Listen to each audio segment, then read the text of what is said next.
Sergey Bin, isiniwalat ang tunay na dahilan ng pagkakaalis kay Kojak.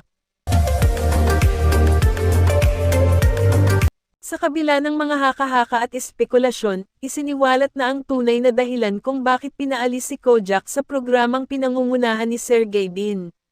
Sa isang pahayag na inilabas ng pamunuan ng programa, nagbigay linaw si Sergey Bin at inihayag ang totoong istorya sa likod ng kontrobersyal na pag-alis ni Kojak. Ayon sa opisyal na pahayag, ang desisyon ay isang personal at propesyonal na hakbang upang mapabuti ang kalidad at direksyon ng programa.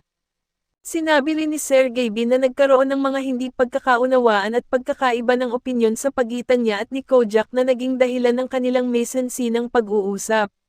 Ani Sergey Bin, wala kaming sama ng loob, ngunit bilang leader ng programa, kailangang tiyakin ko na iisa ang aming pananaw sa pagpapalaganap ng impormasyon at entertainment para sa aming mga tagapanood.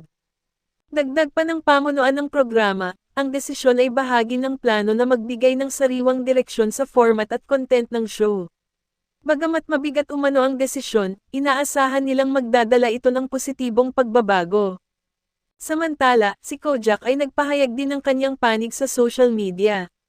Sinabi niya na nagpapasalamat siya sa pagkakataong maging bahagi ng programa at inihayag ang kanyang pag-asa para sa mga bagong oportunidad na darating.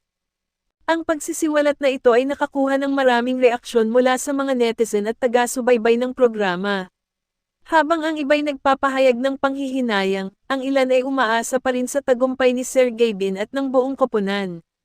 Bukod dito, nagkaroon ng usap-usapan sa industriya na maaaring may paparating na bagong segment o pagbabago sa format ng programa, na isa ring dahilan sa likod ng pag-aalis kay Kojak.